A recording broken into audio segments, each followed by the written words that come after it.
우리 이제 자리에 있어 전용우 목사님 말씀 듣겠습니다.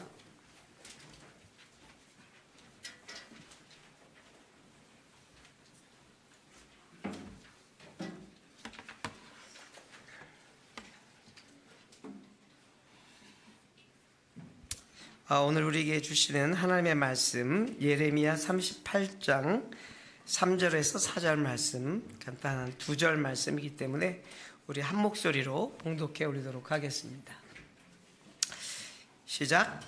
여호와께서 이렇게 말씀하셨다.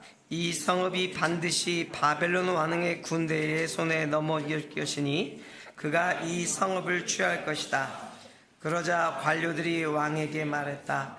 이 사람을 죽이십시오. 그가 이런 일들을 선포해서 모든 백성의 손과 이 성읍에 남아있는 군사들의 손을 악하게 하고 있습니다. 이 사람이 이 백성의 평안을 추구하지 않고 해를 추구하고 있습니다. 하나님, 오늘도 우리가 주의 말씀을 듣기 위해 이 자리에 모였습니다.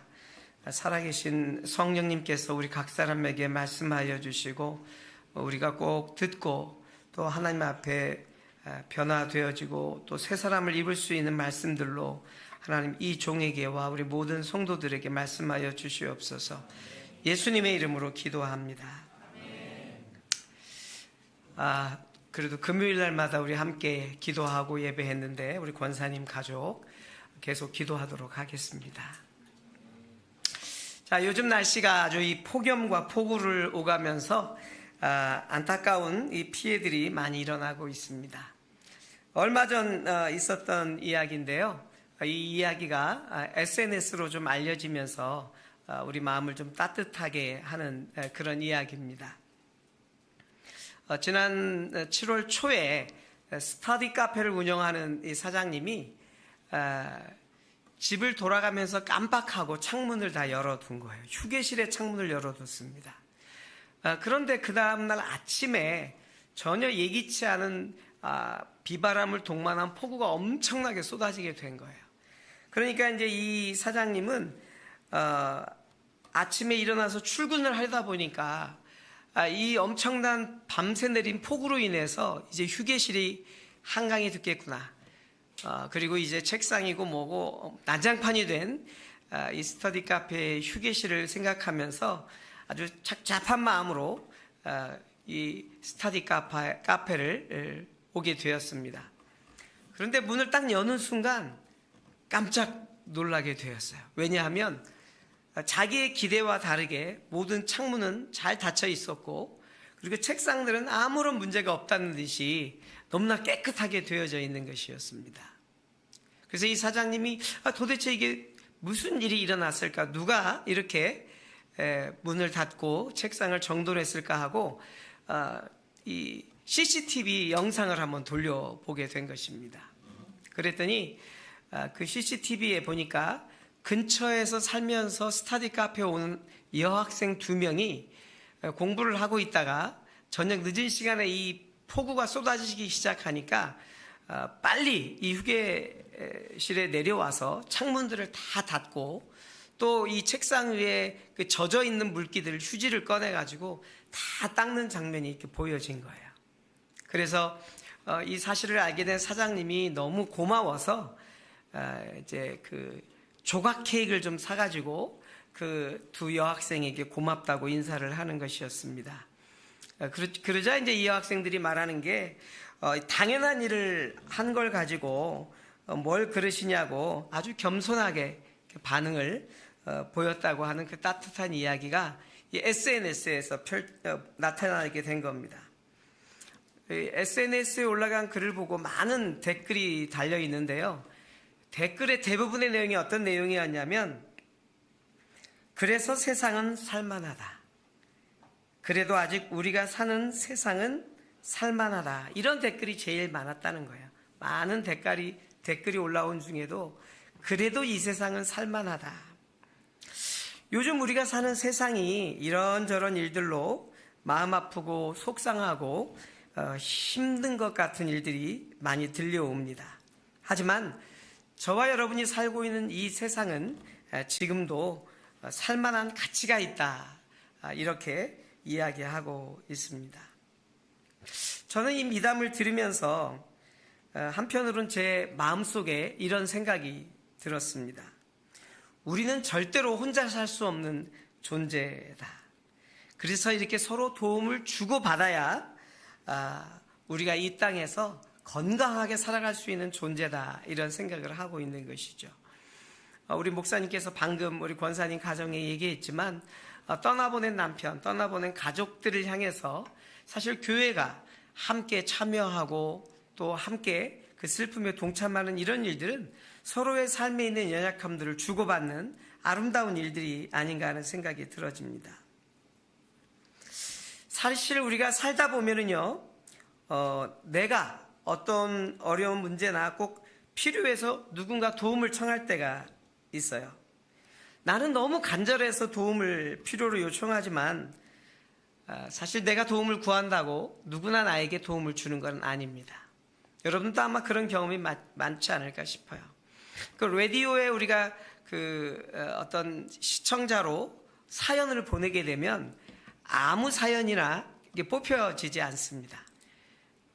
그 시청자들의 글들을 읽고 PD나 아니면 그 조연출 맡고 있는 사람들이 이 글에 대해서 소재나 구성 또 이런 글들이 시청자들에게 소개되어졌을 때 어떤 감동을 줄 수 있을까, 이런 글들을 생각하면서 그걸 뽑아가지고 라디오에 방송을 보내는 것을 알 수 있습니다.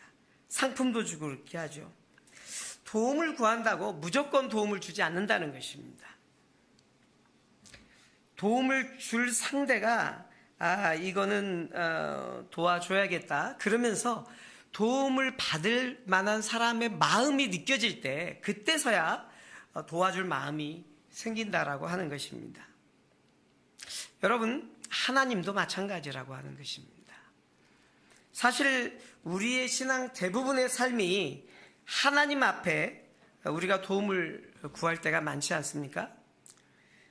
가정 문제, 건강의 문제, 또 관계의 문제, 또 어떨 때는 재정의 문제 때문에 하나님의 도움을 구할 때가 참 많이 있습니다. 그런데 성경에 보면 하나님의 도우심을 구한 수많은 사람들이 있는데 그 중에도 어떤 사람의 구하는 기도, 그 요청에는 하나님이 응답하시기도 하지만 또 어떤 사람의 기도와 간구에 그 요청에는 응답하지 않는 사람도 있다라고 하는 것입니다. 도리어 외면하시는 그런 하나님의 모습을 볼 수 있습니다. 여러분, 그 차이가 뭘까요? 하나님은 왜 어떤 사람의 도움과 요청과 기도에 대해서는 응답하시고 또 어떤 사람의 기도와 그 외침과 부르짖음에는 듣지 않으실까요?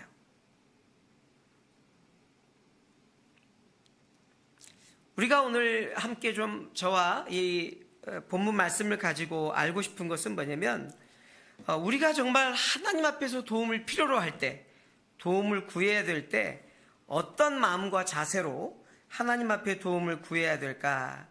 자, 이런 질문을 우리가 오늘 37장, 38장 말씀으로 이 말씀 속에 좀 둘러보려고 합니다. 자, 오늘 본문의 말씀은요, 이제 남유다 마지막 그 시대의 왕이었던 시드기야 왕 때에 벌어진 역사입니다. 우리 한번 그 왕의 족보를 좀 한번 보여주시겠어요? 자, 제일 앞에 요시야 왕이 있었고요. 그 다음에 여호와김, 여호아스, 시드기야 이렇게 왕들이 이어지면서 사실은 이제 마지막에 시드기야 왕을 끝으로 남유다가 완전히 멸망을 당하게 됩니다. 이 시드기야 왕을 멸망시켰던 왕은 바벨론 왕국이었어요. 이제 그 수백 년 동안 이어왔던, 수천 년 동안 이어왔던 그 이스라엘의 역사가 이 시드기야 왕 때 이제 완전히 멸망으로 넘어가게 됩니다. 주전 597년이고요. 그래서 많은 포로들이 끌려가고 바벨론은 남유대 지도자를 자기가 세우고 싶은 왕으로 세우는데 그 왕이 시드기야 왕이었던 것입니다. 그 당시에는 예루살렘 주변에, 이스라엘 주변에 큰 대국이 있었는데, 하나는 이집트라고 보면 되고요, 하나는 바벨론이 있었습니다. 자, 이제 바벨론의 침략을 받고 이제 거의 지배를 하게 된, 식민지가 된 이스라엘 나라는 사실 그곳에 있는 모든 그 신하들이나 그 안에 있는 모든 귀족들은 친 이집트계였다라고 얘기를 합니다. 그러니까 우리가 옛날에 중국을 쫓을 거냐, 일본을 쫓을 거냐 이렇게 해서 패가 나눠지잖아요. 우리나라 안에 서론 본론도 나오고 많이 이렇게 나눠질 때 보면, 지금 이 시드기야 왕은 바벨론이 왕으로 세웠지만 지금 분위기로는 그 대부분의 대신들과 귀족들, 그리고 그 지역에 있는 리더들이 친 이집트 쪽이었기 때문에 나중에 시드기야도 그 모든 세력들의 힘에 밀려서 자기도 친 이집트 정책을 따라가게 됩니다. 그것이 지금 이제 마지막을 맞고 있는 이스라엘 민족의 상황이었습니다. 허수아비 같았던 이 왕은 아무런 힘이 없었습니다.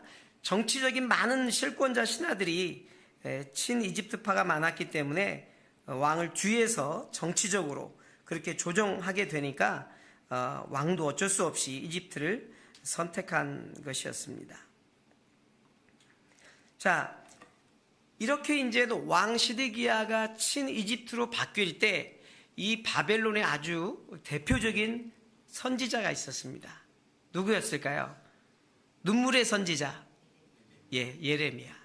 예레미야 선지자는 이 나라와 민족을 위해서 눈물로 막 기도하고 있었는데, 그러니까 하나님이 주신 이 민족을 향한 예레미야의 마음은 뭐였냐면, 너희가 지금 이집트를 따를 게 아니라 이 바벨론을 그대로 따라야 한다라고 하나님의 말씀을 주신 거예요.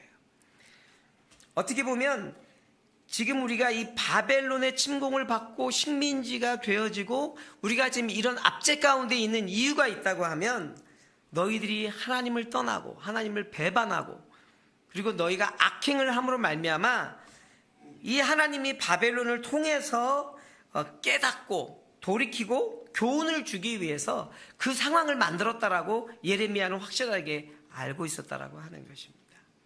하지만 이스라엘 백성과 시드기야는 그렇게 하지 않았지요. 그리고 많은 정치가들이나 또 어떤 당시의 귀족 대신들은 자기들 의견과 다르다고 해서 이 예레미야를 매국노라고 부르고 취급을 했다는 것입니다. 사실 요즘도 우리나라에 보면 이번에도 국민의힘 내에서 그 대표 한 명을 뽑기 위해서 자기네들끼리 서로 이걸 했다 하면은 이렇게 우리가 청문회를 하자고 얘기하면 나머지는 너는 우리 국민의힘을 거역하는 반대파 세력의 사람이다 막 이렇게 주장하면서 서로에 대해서 아주 신랄하게 비판하는 것을 볼 수 있는데, 지금 이 그림을 보면 그런 거예요. 예레미야는 눈물로 하나님께 기도했을 때 하나님이 주신 마음은 뭐였냐면, 내가 너희를 바벨론의 압제 가운데 두었던 것은 너희의 죄악과 너희의 허물과 너희의 악행과 너희의 하나님 없음과 사랑 없음을 보고 내가 너희를 돌이키고 깨우치게 해서 다시 하나님 앞에 무릎 꿇게 하기 위함인데, 너희가 어찌 이것들을 거부하고 너희들 생각대로 너희들의 마음대로 이집트를 따르고 있느냐, 이렇게 지금 경책하고 있는 것을 볼 수 있습니다. 자, 그런데 바벨론 입장에서는 시드기야 왕이 괘씸한 거예요. 그 땅을 다스릴 왕으로 세워놨더니 친 이집트로 바뀌어가지고 도리어 바벨론 민족에게 반역하는 그런 분위기가 보여지게 되니까 바벨론 왕이 엄청난 군대를 보내서 예루살렘을 몇 겹으로 둘둘 포위하게 됩니다. 너무 급해진 시드기야 왕은 두 가지를 선택합니다. 첫 번째는 뭐냐면, 모든 귀족들 안에 있는 그 종들을 다 풀어주는 일들을 하게 되는데, 그 동기가 뭐냐면 레위기에 있는 말씀을 따라서 이렇게 하게 됩니다. 너와 함께 거하는 내 형제가 가난해져 그 빚을 갚을 목적으로 스스로를 내 종으로 팔았다면 너는 그를 종처럼 섬기게 하지 마라. 이 레위기에 있는 말, 그 너희의 형제들을 종으로 삼지 말라는 이 말씀을 갑자기 끌어내면서 모든 귀족들과 대신들에게 있는 그 종들을 다 해방시켜 버립니다. 왜 그랬을까요? 시드기야 왕은 혹시나 이렇게 하나님의 율법을 따라서 내가 이렇게 행동을 하게 되면 하나님이 지금 이 위기 가운데에서 우리를 둘둘 싸고 있고 언제 쳐들어와서 내 생명을 앗을지 모르는 바벨론으로부터 우리를 하나님이 건져주지 않으실까, 이런 마음이 하나 있었다라고 하는 것입니다. 그리고는 이제 시드기야 왕이 이집트 왕에게 서신을 보냅니다. 지금 우리가 바벨론에 둘러싸여 죽게 되었습니다. 우리를 구원할 구원병을 보내주십시오. 그렇게 하니까 이집트 왕이 오케이, 내가 구원병을 보내주겠다고 군대를 보내게 됩니다. 그 소식을 들은 이제 바벨론 군대들은 일단 작전상 후퇴를 한다고 전부 다 후퇴해서 돌아가게 되지요. 그래서 이제 시드기야 왕은 잠시 어떤 그 안전함을 좀 경험하게 되고, 언제 또 쳐들어올지 모르긴 하지만 잠시 이제 평화를 누리고 있는 시드기야를 볼 수 있습니다.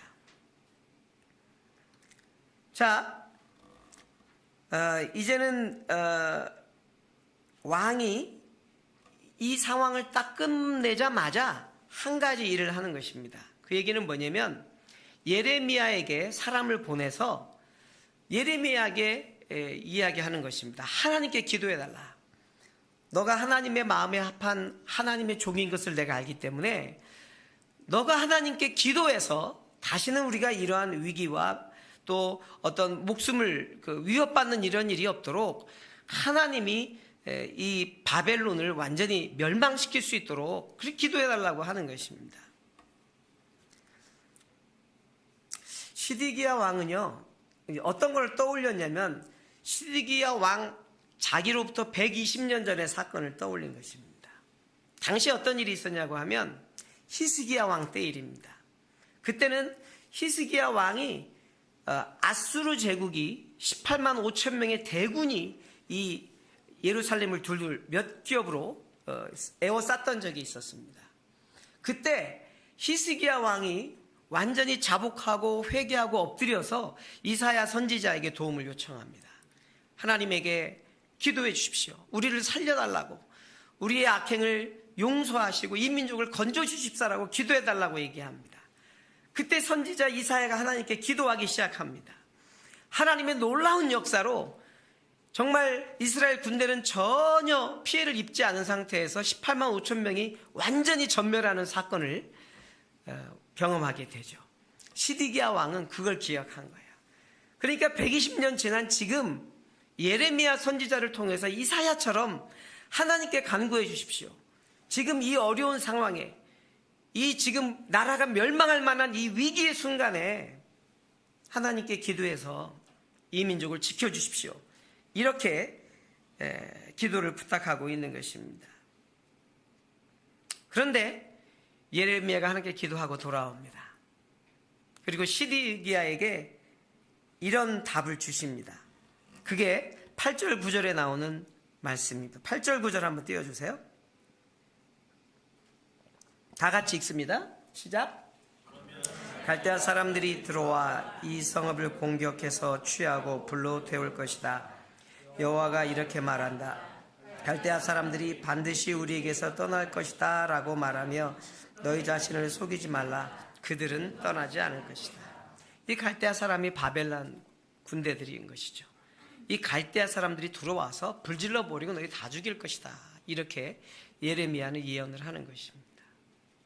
여러분이 예레미야라면 어떻게 했을 것 같아요? 지금 살기등등한 시드기야 왕이 네가 믿는 하나님 앞에 기도의 응답을 받아와, 말씀을 받아와서 우리에게 평화의 소식을 전해 이렇게 얘기했는데 하나님이 지금 이렇게 말씀하시는 거예요. 왕이시여, 갈대아 사람들이 들어와서 이 성읍을 공격해서 취하고 불로 태울 것입니다. 갈대아 사람들이 반드시 우리에게서 떠날 것이다 라고 말하면서 속이지 마십시오. 이미 하나님은 이 바벨론을 통해서 예루살렘을, 이스라엘을 멸망시킬 것을 결정하셨습니다. 시드기야는 하나님의 도움으로 기적이 일어나기를 바라고 기도를 부탁했는데 하나님의 응답은 결국 너는 망하게 될 것이다. 이런 정반대의 답변을 주셨습니다.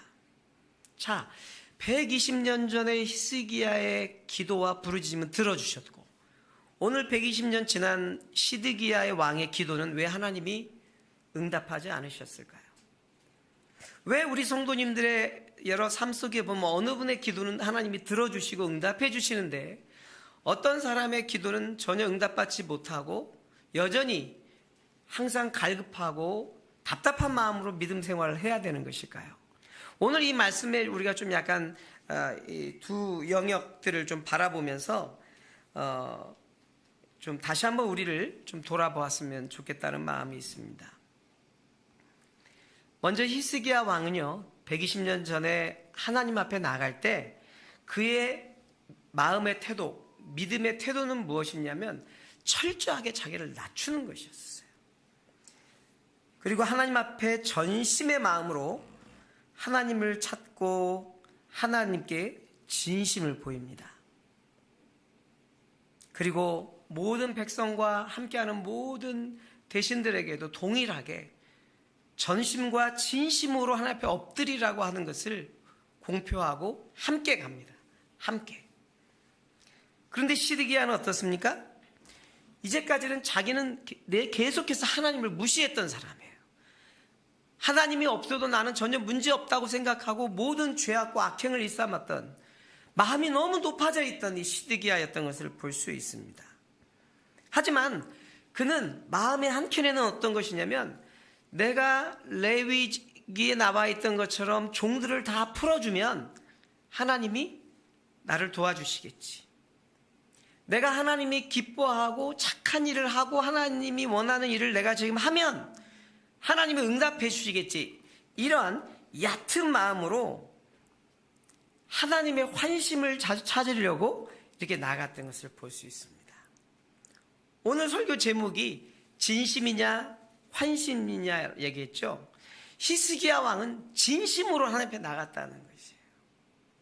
자기의 모든 삶을 내어 걸고 하나님 앞에 나아가서 하나님께 도움을 구하고 내가 무엇을 해야 합니까? 어디로 가야 합니까? 어떤 일을 해야 합니까? 하나님의 뜻이 무엇입니까? 이 시대 속에서 내가 하나님의 아들로 제자로 무엇을 하고 살아야 합니까를 진심으로 구했다고 하면 시드기야는 이 상황과 자기 합리화와 모든 믿음의 삶에서 요령으로 환심을 사기 위해서 신앙생활을 했다라고 하는 것이죠. 하나님 앞에 진심으로 대할 것이냐 아니면 하나님의 환심을 살 것이냐, 결국 이 차이 때문에 히스기야는 도움을 받지만 그 하나님의 관심과 환심을 구했던 시드기야는 하나님의 도움을 받지 못합니다. 자, 많은 사람들이 하나님 앞에 나아가 환심을 구하는 것을 자신의 최선을 다했다라고 생각하는 사람이 많이 있다는 거예요. 착각하고 있다라고 말하고 있는 것입니다. 정말 하나님의 도움을 간절히 원한다면 하나님께 환심을 구하는 우리의 신앙이 아니라 우리의 진심을 하나님 앞에 보여야 한다는 것입니다. 근데 이것은 꼭 하나님과의 관계만 제한되는 것은 아닙니다. 우리가 주변에 있는 인간관계도 마찬가지예요. 처음에 내가 그 사람에게 보였던, 내가 손해를 보더라도 아주 진심으로 그 사람을 섬기고 끝까지 함께 갔던 사람들은 그것 때문에 마지막에 많은 것을 얻을 때가 있습니다. 고통 가운데 함께 했던, 초창기 때 아주 어려울 때 함께 했던 그 진심이 어린 마음들은 어느 순간 하나님의 열매로 함께 그 열매를 나눌 때가 있다라고 하는 것이에요. 최근에 텔레비를 보다 보면 우리 젊은 청년들이 되게 잘 보는 프로그램인 것 같아요. 그 남자 여자 이렇게 선보는 프로그램들이 있죠. 그래서 어떤 때는 뭐 이렇게 돌싱들이 이렇게 남자 여자 서로 처음 만나가지고 이렇게 짝짓기 하는 그런 프로그램들, 여러분 보신 적 있으세요? 저만 보나요? 예, 그 내용을 보다 보면 재밌는 내용이 있어요. 어떤 거냐면 텔레비 안에서는, 그 프로그램 안에서는 요 사람하고 요 사람하고가 둘이 잘 통하는 것 같아요. 그리고 뭔가 될 것 같아요. 그리고 나중에 그 프로그램은 다 끝이 났는데 그때 그 안에서 잘 됐던, 짝짓기가 잘 됐던 사람들의 뒷소문을 우리가 그 SNS를 통해서 이렇게 듣게 됩니다. 분명히 그 안에서 너무 잘 어울릴 것 같은 사람이 커플이 됐다가 방송이 끝나고 카메라가 내려지고 모든 막이 끝난 다음에 헤어졌다는 이야기를 듣는다는 것이죠. 프로그램 안에서 그렇게 우리가 잘 어울릴 것 같던 사람들은 헤어지고, 도리어 그 프로그램 중에는 그렇게 서로 친하지 않았고 친밀하지 않았고 안 될 것 같은 사람들이 바깥에서 만나가지고 잘 돼서 결혼도 하고 잘 산다는 이야기가 있어요. 그 이야기의 내용은 뭐냐면, 그 텔레비 안에서 비춰지는, 그 영상이 비춰지는 그 안에서는요, 각 사람들이 자기를 최대한으로 꾸민다는 거예요. 말들도 번지르르게 할 정도로 다 준비해서 온다는 거예요. 저 사람에게 환심을 얻기 위해서 내 나름대로 막 내 자신을 반 꾸미면서 이렇게 나간다라고 하는 것입니다. 그런데 이 텔레비의 방송이 다 촬영이 마쳐지고 끝나고 나면 자신의 본 모습을 드러낸다는 거예요. 원래의 말투, 또 원래 옷 입는 모습, 또 원래 그 모습으로 돌아간다는 거죠. 그러면서 다른 사람에게 환심을 살려고 왔던 그 마음들이 좀 많이 줄어들면서 우연찮게 진심을 서로 나누게 된다는 것입니다. 그래서 남과 여자가 진심이 통하게 되고 진심을 알고 나면 깊은 사랑 속에 빠져서 결국 아름다운 열매를 맺는다. 이제 이런 것들이 이 드라마 내용에서 볼 수 있습니다. 제임스 보그라고 하는 그 유명한 커뮤니케이션 코치가 있습니다. 어떻게 하면 우리 인간들이 관계 속에서 이 대화를 잘할 것이냐, 커뮤니케이션을 잘할 것이냐, 이런 책을 아주 베스트셀러로 썼던 분인데요. 이분이 쓴 책 설득의 디테일이라고 하는 책이 있습니다. 자, 이 책에 보게 되면 제임스 보그가 뭐라고 얘기했냐면, 공감과 진심이라는 핵심 가치가 결여된 소통 기술을 배우고 익혀봐야 장기적으로는 결코 성공할 수 없다. 이런 이제 이야기를 썼는데, 제가 이 책을 보면서 참 많이 배운 것이 많아요. 예전에 우리가 이제 스피치라고 하는, 그 일반 스피치라고 하는 그 이 강의 책을 좀 보다 보면 대화의 기술, 뭐 소통의 기술, 경청의 기술, 뭐 이런 것들을 기술적으로 배웠던 때가 있었습니다. 왜냐하면 사회생활 할 때 사람들 관계에서 이런 이런 몇 가지의 기술들을 좀 익히면 서로 말을 잘할 수 있고 서로 잘 통할 수 있다, 이런 얘기라고 하는 것이죠. 그런데 이 제임스 버그가 하는 얘기는 뭐냐면, 너희들이 아무리 대화의 기술, 소통의 기술, 경청의 기술을 아무리 배우고 익혀봐야 장기적으로는 성공할 수 없다. 왜냐하면 너희의 제스처보다는, 언변이나 어떤 제스처보다도 진심이 있어야 너희는 정상적인 소통할 수 있다, 이 얘기를 하는 것이죠. 한번 옆에 있는 분을 한번 보세요. 이분이랑 나가 좀 대화하고 있는데 우리가 정말 전심으로 진심으로 하는가, 아니면 그냥 환심을 얻기 위해서 하는가. 이 진심을 보이려고 하면은 뭔가를 가지고 이 진심이라고 해야 되는데, 그게 바로 공감이라고 하는 것입니다. 공감이라고 하는 것은 상대의 말과 상대의 생각에 나를 맞추는 것이다. 참 이거는 우리가 인생을 살아가면서 되게 중요한 것 같아요. 부부관계에서도 내가 상대방에 대해서 공감하는 것입니다. 그 사람의 말과 생각에 내가 나를 낮추어서 그것과 맞추라고 하는 거예요. 그런데 우리는 이 공감대가 이루어지지 않기 때문에 1차 대전, 2차 대전, 3차 대전까지 왔죠. 이제 수중전, 공중전, 우주전까지 가는 그런 단계에 이르면서 이 공감이 너무 우리 안에 없다라고 하는 것을 볼 수 있다라고 하는 것입니다. 그 상대방이 내 삶의 가치를 맞추어라, 이렇게 주장할 때가 참 많다는 거예요. 특별히 자녀들과의 대화, 아내와 남편과의 대화, 이 모든 대화 속에 무의식적으로 내 말 중에 보면 당신은 너무 답답해, 당신은 뭔가 모자라, 아는 게 없어, 무식해, 왜 내 기준에 못 맞추냐는 거야. 이런 것들이 우리는 무심코 또 어떻게 보면 의도하는 것이 드러날 정도로 직접적으로까지 그렇게 표현한다라고 하는 것입니다. 그 사람의 말과 생각의 나를 계속 맞출 때 그걸 맞추면 우리는 그 사람 말과 생각을 공감해 준다라고 하는 것입니다. 우리는 하나님 앞에 이 신앙생활을 하면서도 어떤 생각을 하냐면 거래 관계처럼 생각할 때가 많아요. 내가 이렇게 하나님 앞에서 일을 하면, 그래서 어떤 사람은 한 방에 거액의 현금을 할 때도 있어요.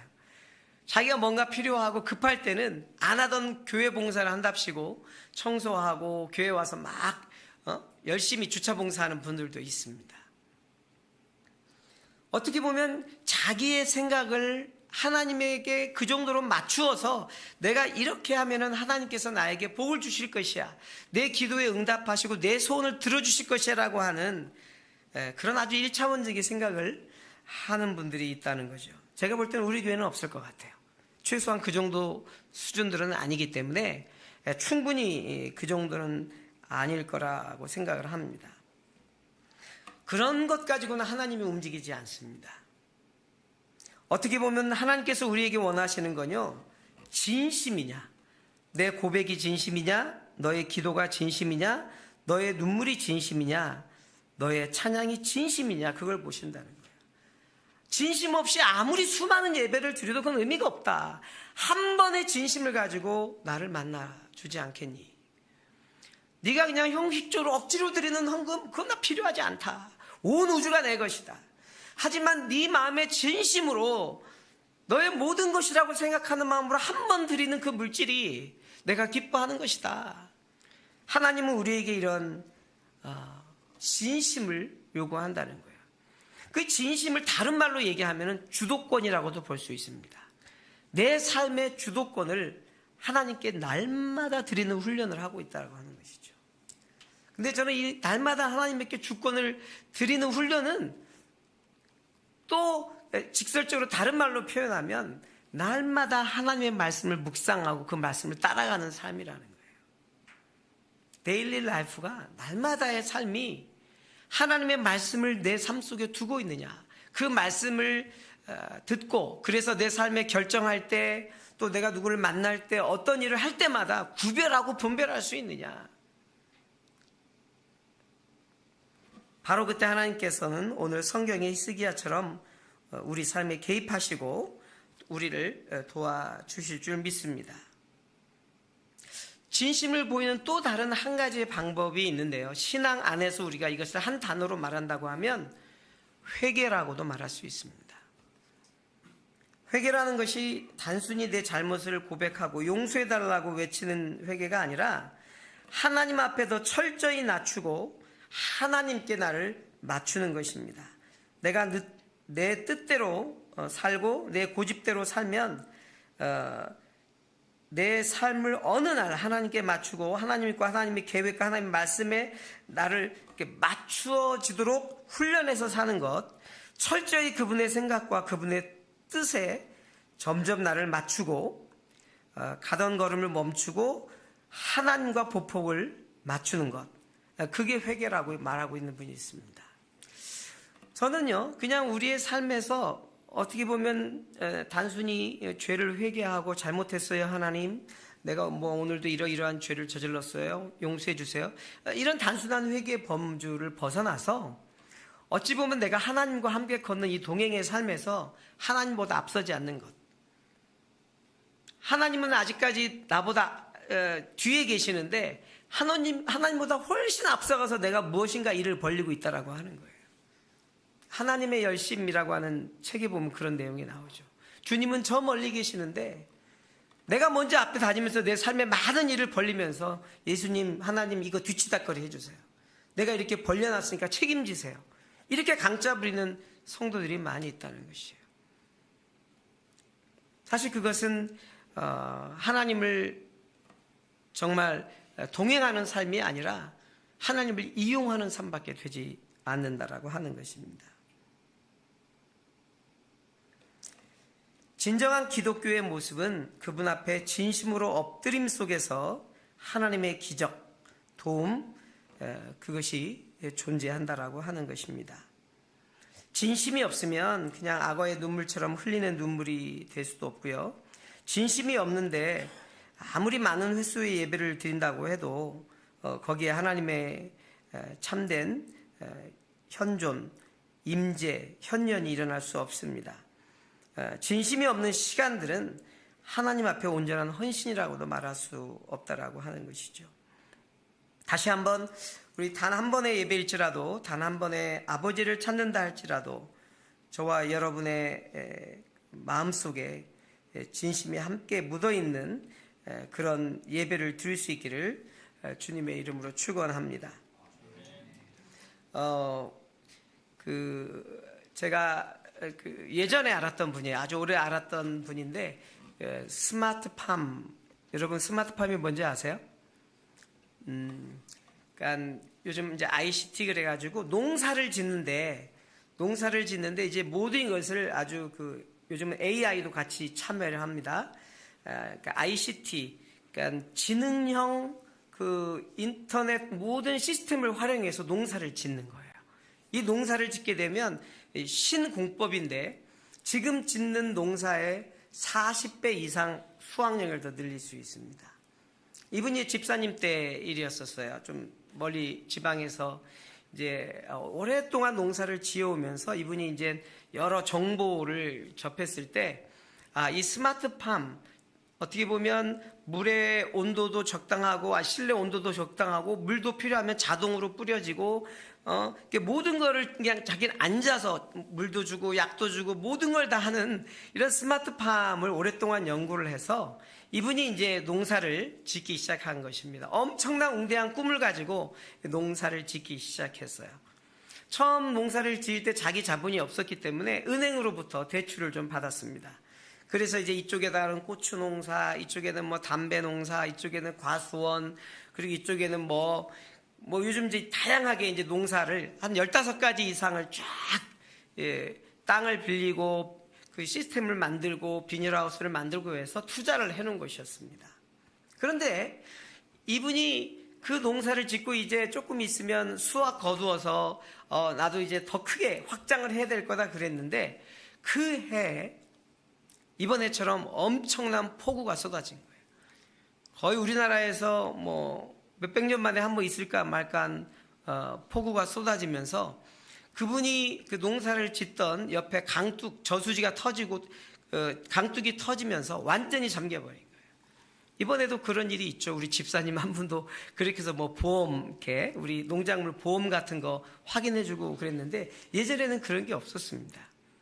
청년 시절에 이분이 이제 아내와 함께 꿈을 가지고 했다가 폭삭 망하게 된 거예요. 은행 빚을 갚아야 되는데 도저히 은행 빚을 갚을 수도 없고 더 이상 이제는 이 스마트팜을 계속 유지해 나갈 방법과 힘이 없었던 거예요. 은행에서는 다행히도 이 천재지변으로 인한 재해이기 때문에 그 갚는 돈을 6개월 정도 유예해 주겠다 이렇게 이야기를 했지만 그럼에도 불구하고 이 집사님은 감당이 안 됐어요. 지금 자기의 형편으로는 이제 거의 주저앉아서 아무것도 할 수 없었습니다. 그래서 아내와 밤마다 불 꺼진 교회 가가지고 하나님 앞에 앉아있을 수밖에 없었어요. 하나님 살려주세요. 도저히 제가 길이 막혀서 사면이 완전히 막혀서 제 힘으로는 더 이상 빠져나갈 수가 없습니다. 하나님 도와주세요. 살려주세요. 날마다 이렇게 아내와 함께 교회 가가지고 기도를 했다고 합니다. 그러던 중에 서울에 있는 대형 교회, 남전도회, 여전도회 사람들이 그 봉사하러 이 시골 지역을 온 거예요. 이렇게 우리도 보면 이렇게 수해가 일어난 다음에 이제 여러 지역에서 봉사하러 옵니다. 어떤 사람들은 뭐 청소해주러 오고, 어떤 사람들은 교회 이 환경 미화해주러 오고, 어떤 사람은 보일러 고쳐러 오고, 어떤 또 집사님이나 이런 분들은 이 미용해주러 오기도 하고, 다양한 이제 팀들이 수십 명이 와가지고 봉사하게 됐는데, 이 집사님 다니는 교회가 이제 어떻게 본부가 된 거예요. 본부가 돼가지고 거기서 이제 모든 일들을, 식당도 운영하고 모든 그 도와줘야 될 그 일당도 이렇게 할애하고 이런 일을 하고 있었습니다. 그런데 이제 이 교회가 시골 교회다 보니까 도울 수 있는 사람이 없죠. 그러니까 목사님들이 광고를 통해서 이분들이 와 있는 이 한 열흘 정도 동안 봉사할 사람을 찾습니다. 그러니까 이 집사님 부부가 어차피 농사는 망했고 할 일은 없고, 그래서 이제 또 부부가 이 봉사하는 데 가서 이제 이 보조 일을 하게 된 거죠. 그래서 밥도 해주고 뭘 날라도 주고 아주 손과 발이 다 닳도록 열심히 이 봉사활동을 함께 하게 됩니다. 그 열흘이 다 지나게 됐습니다. 그리고 이제 열흘이 다 돼서 이제 올라가기 전에 이제 잠깐 기도하는 모임으로 이제 같이 둘러 앉아 있었어요. 그런데 이제 거기 왔던 그 성도님들, 남선교회, 여선교회 분들이 그 집사님 부부를 보면서 저희가 그러니까 한 열흘 동안 보니까 집사님이 너무 열심히 성실하게 너무 잘 섬겨주셨는데 혹시 기도 제목이 있으시냐고 물어본 거예요. 그러니까 이 집사님이 자기의 삶에 있었던 일을 눈물을 흘리면서 주구절절히 이제 기도 제목이라고 이야기를 한 것이죠. 이렇게 꿈이 있었고 또 이런 일로 해서 대출받았는데 망했는데 답이 없고 이렇게 해서 얘기하고 그냥 기도해 주십시오라고 끝났다는 거예요. 기도회가 마칠 때쯤 이 남전도 여전도의 분들이 저희도 기도하겠습니다, 힘내세요 이러고 다 서울에 올라가셨다고 합니다. 그리고 있다가 한 2주쯤 있을 때 서울에서 전화가 온 거예요. 그 중에 한 대표 여선교회 회장님이 전화가 오셔가지고 집사님, 저희 그 팀들이 우리가 모여서 기도회를 하는 중에 하나님이 마음을 주셔서 집사님 부부에게 저희가 좀 도와드리라고 돈을 좀 모으게 하셨어요. 그래서 저희가 지금 돈을 모았는데 좀 1억이 넘는 돈이 좀 모여졌어요. 이거를 저희가 보낼 테니까 이 돈을 가지고 은행빚 갚고 농사를 지으셔서 그 농사 지은 걸로 저희한테 다 보내주시면 안 되겠습니까? 이렇게 얘기를 하시는 거예요. 놀랍지 않아요? 이 부부에게는 기적이 일어난 거예요. 기적이 일어난 거예요. 정말 환희에 들떠서 하나님께 감사하고 눈물로 기뻐하고, 그리고 그 물질을 받아서 은행빚 갚고 그걸로 종자 사고 다시 시설을 꾸리고 해가지고 그 1년을 농사를 잘 지어서 농산물로 그걸 다 보내드렸다는 거예요. 그리고 그 다음부터 다시 또 일어나가지고 농사를 스마트팜을 짓고 해갖고 지금은 몇백억 스마트팜을 운영하는 사람이 되었다라고 얘기를 합니다. 지금은 장로님이 되셨죠. 근데 뭐 그럴 수 있죠. 그런 일들이 우리 주변에는 한두 번 있는 게 아니니까. 그런데 이제 이 장로님, 지금 장로님이 이런 고백을 하십니다. 그때 우리 같이 일했던 목사님에게, 목사님, 내 힘으로 할 수 있는 게 아무것도 없었습니다. 그런데 내가 그때 하나님께 다 드린 다음에 그냥 하나님 뜻대로 하세요라고 다 맡기고, 그때부터 나의 마음의 어떤 그 주권, 그러니까 내 욕망까지도 내가 최고의 스마트 농장을 만들어서 이 팜을 통해서 막 돈을 벌고 하나님께 영광 돌리고 막 그 꿈을 꿨었을 거 아니에요. 그런 것마저 다 내려놓고 하나님 마음대로 하십시오, 저는 더 이상 할 수 없어요, 이렇게 고백하는 그 순간부터 하나님이 일하기 시작했습니다. 어떻게 보면 내가 하나님께 영광을 돌린다고 하고 하나님을 위해서 이 일을 한다고 했는데 생각해 보니까 그것도 다 욕심이에요. 다 내 생각인 거예요. 내가 잘 보이려고 하나님을 이용했던 것이지, 정작 내 중심 깊은 곳에서는 이 사업을 통해서 돈을 벌어서 나 잘 먹고 잘 살자고 했던 게 내면에 깊숙이 있었다는 거예요. 그렇게 완전히 망하고 도저히 내 힘으로 할 수 없다라고 생각을 하고 주저앉고 있으니까 그때부터 하나님이 일하기 시작했습니다. 저는 그분의 그 마지막 멘트에 대해서 저 스스로도 많이 와닿는 부분들이 있어요.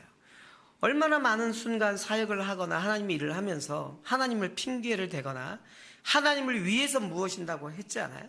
근데 사실은 나한테 그럴 능력도 없고 할 수도 없었음에도 불구하고 그런 내 야망과 같은 꿈들을 꿨는데 사실은 그 모든 것들도 우리 마음이 높아져 있는 상태라고 하는 것이죠.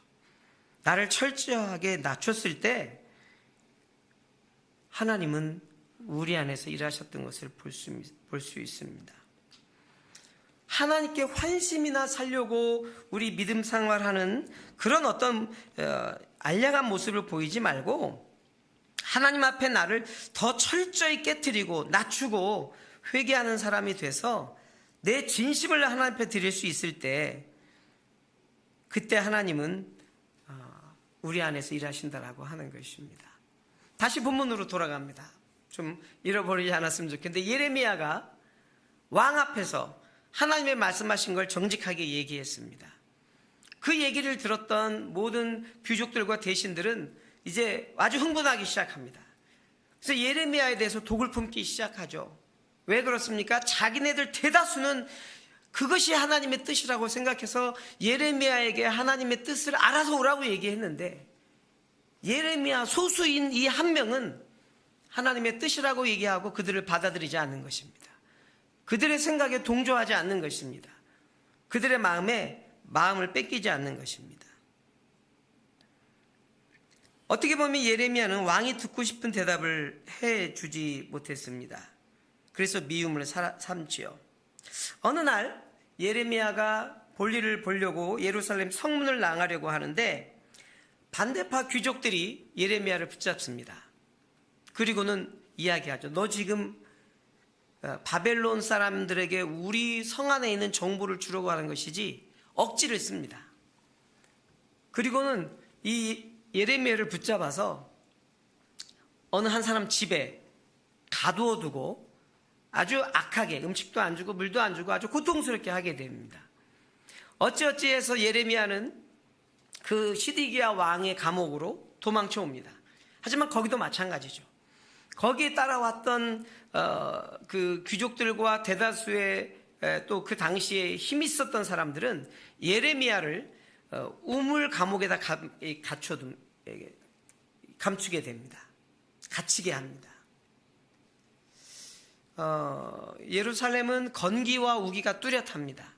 그래서 우기 때 물을 잔뜩 모아놨다가 건기 때 그걸로 물을 쓰게 되는데요.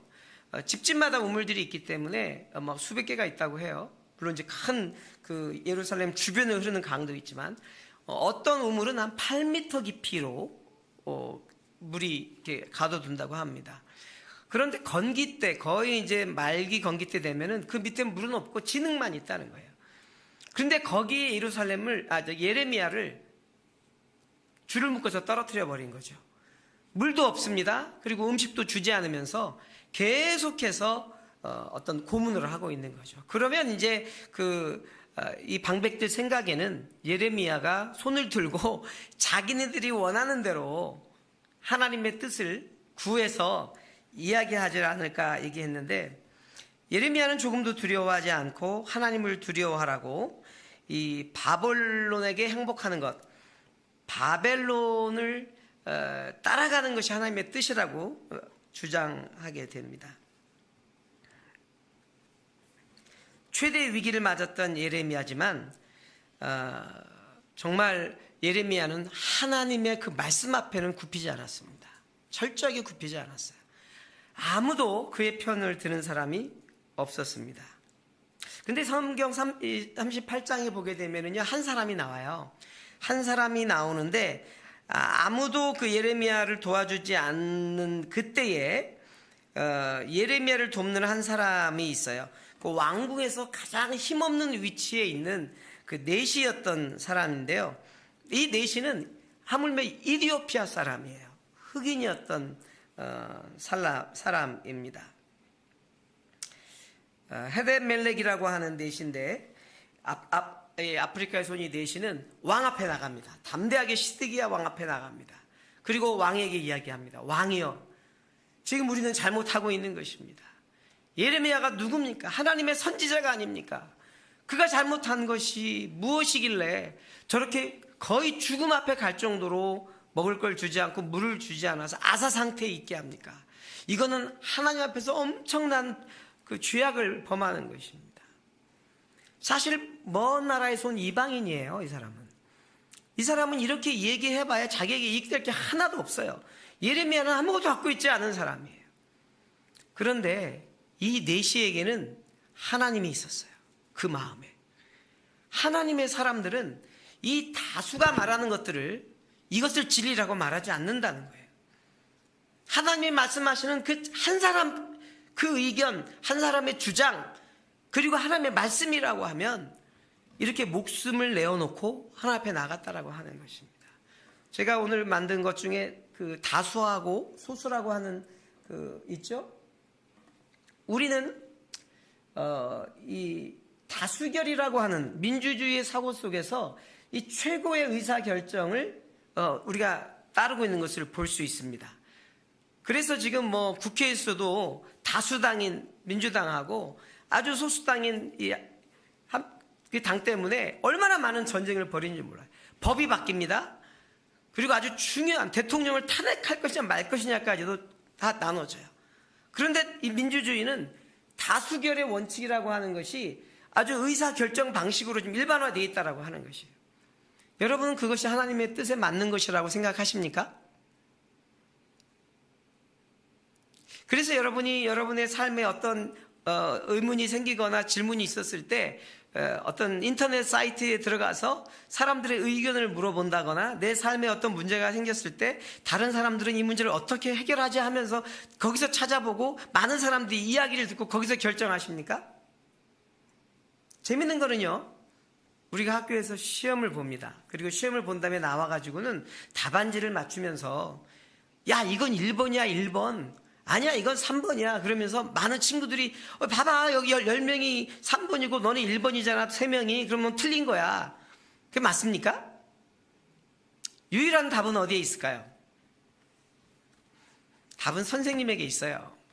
선생님만이 그 답에 대해서 정확한 정답을 알고 있고 그 답을 내밀면 아무리 우리가 다수니 소수니 얘기해봐야 아무런 의미가 없는 것이에요. 우리 인생의 절대적인 전문가이면서 우리의 삶에 가장 확실한 답안지가 될 수 있고 나침반이 될 수 있는 분은 하나님 한 분이라는 것입니다. 어떻게 보면 다수결의 원칙에 의한 문제가 아니라 우리 믿음의 삶은 하나님이 그 문제의 해결자이고 전문가이기 때문에 내 삶에 일어나는 내가 어떤 도움이 필요하고 내 안에 필요한 하나님 앞에서의 간구함이 있었을 때 사람에게 묻거나 사람에게 찾지 않고 하나님 앞에 담대히 나가야 한다는 것이에요. 이 이디오피아 내시는 그렇게 해서 하나님 앞에 나간 것입니다. 하나님 앞에 음성을 듣고 왕 앞에 나간 것입니다. 그러니까 왕이 군사 30명을 줘서 예레미야를 끌어올리게 해서 그 절체절명의 순간에 예레미야는 생명을 얻습니다. 다 예레미야를 죽이려고 하는 그 순간에도 하나님은 이 이방인을 통해서 이 놀라운 하나님의 역사를 이루는 것을 볼 수 있습니다.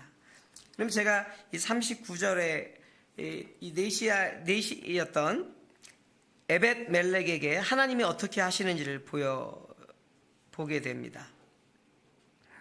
39장 16절에 이렇게 얘기합니다. 에티오피아 사람 에벳 멜렉에게 가서 말하여라. 이스라엘의 하나님 만군의 여호와께서 말씀하셨다. 보아라, 내가 이 성읍에 복이 아니라 재앙을 내릴 것이다. 그날에 그것들이 내 앞에서 이루어질 것이다.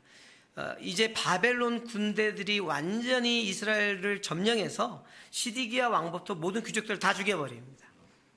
그리고 왕이 얘기합니다. 그 앞에 예레미야에 대해서는 건드리지 말아라. 그리고 오늘 지금 이제 이 에티오피아 사람 에벳 멜렉에게 얘기하는 것입니다. 여호와의 말이다. 그러나 내가 그날에 너를 구해낼 것이다. 너는 내가 두려워하는 사람들의 손에 넘기지 않을 것이다. 내가 반드시 너를 구해낼 것이니 너는 칼에 쓰러지지 않고 내 목숨이 내게 전리품처럼 될 것이다. 이는 내가 나를 믿기 때문이다. 여호와의 말이다. 저는 이 참 에벳 멜렉의 그 인생을 보면서 이방인으로 다른 나라의 노예처럼 끌려와서 아주 천한 낮은 일을 하고 있음에도 하나님의 음성을 듣고 예레미야를 구하기 위해서 용감하게 말을 던짐으로 말미암아 나중에 바벨론이 들어와서 이 이스라엘 전체 사람들 모든 여인들을 전부 다 바벨론이 끌고 가고 다 죽이고 포로를 담았을 때 이 예레미야와 이 넷이만 살리고 하나님이 세우시는 것을 볼 수 있습니다. 저는 예레미야와 이 에벤멜렉에게는 진심이 있었다라고 저는 믿습니다. 죽음을 두려워하지 않은 진심이 있었기에 하나님은 이들을 사용하시고 마지막 때에 구원하셨다고 저는 믿습니다. 환심을 구하려고 했던 시드기야와 그 모든 방백들은 그 환심 얻는 것 때문에 나중에 다 죽습니다. 저와 여러분은 이 마지막 시대, 이 험난한 시대, 위기의 시대, 사실 내일을 알 수 없는 시대를 살아가면서 우리 하나님 앞에 어떠한 모습으로 나아가고 있습니까? 전심입니까? 환심입니까? 그리고 이 시대의 예레미야나 에벤멜렉처럼 하나님의 말씀 앞에 다수나 소수 그 의견의 문제가 아니라 우리의 모든 것들을 아시고 우리의 주관자가 되시고 전능자가 되신 하나님의 말씀 앞에 완벽하게 순응하고 따라가고 있느냐라고 하는 것입니다. 그러려고 하면 묵상해야 하고 기도해야 하고 예배해야 하고 순종해야 한다는 것인데 그 삶을 우리가 온전히 드리고 있느냐라고 하는 것입니다. 기도하시겠습니다.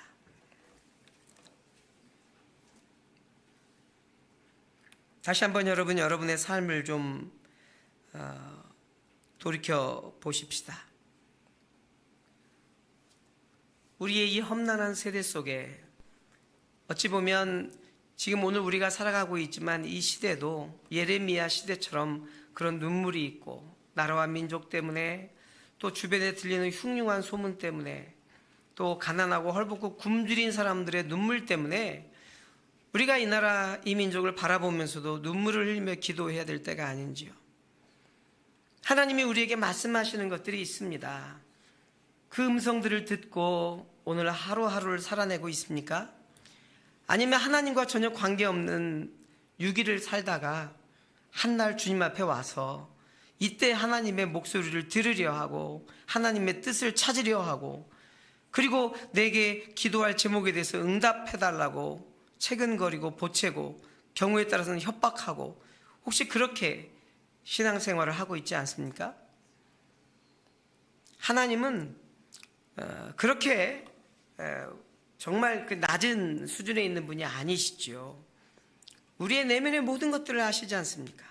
저와 여러분의 모든 속사람과 우리의 간구와 소원과 우리의 눈물을 아시지 않습니까? 다시 한번 우리 이 시간에 주님 앞에 좀 나아갔으면 좋겠습니다. 하나님, 내가 한 주간 살아나갈 때에 나의 기도가 또 나의 찬양이 나의 예배가 전심으로 사람을 향한 섬김과 봉사와 아버지 하나님 다른 사람을 향한 충보가 정말 하나님 앞에 전심으로 나갈 수 있기를 원합니다. 누구에게 보이려고 하거나 다른 사람에게 칭찬 들으려고 하거나 누구로부터 인정받으려고 하는 그런 환심이 아니라 하나님 앞에 먼저 나갈 수 있는 전심의 예배를 드리고 전심의 사람으로 주님 앞에 나가길 원합니다. 우리 다 같이 주님 한번 부르고 기도하도록 하겠습니다. 주여, 살아계신 아버지 하나님, 다시 한번 아버지 우리 각 사람들 가운데에 하나님 환심이 아닌 전심으로 주 앞에 나갈 수 있도록 역사하여 주시옵소서. 하나님, 우리가 주님을 위해서 무엇인가를 한다고 말하지만 그 이면 깊은 곳에서는 하나님 내 의와 또 내 자랑과 아버지 내 부여와 탐욕과 아버지 내 안에 있는 욕망들을 채우기 위해서 아버지 그렇게 갈망하고 구하고 있지 않은지 오 주님, 다시 한번 낮아지기 원합니다. 철저하게 낮아지기 원합니다. 하나님이 정말 원하시는 그 단계까지 오 주여 내 모든 삶이 낮아지게 하여 주시옵소서.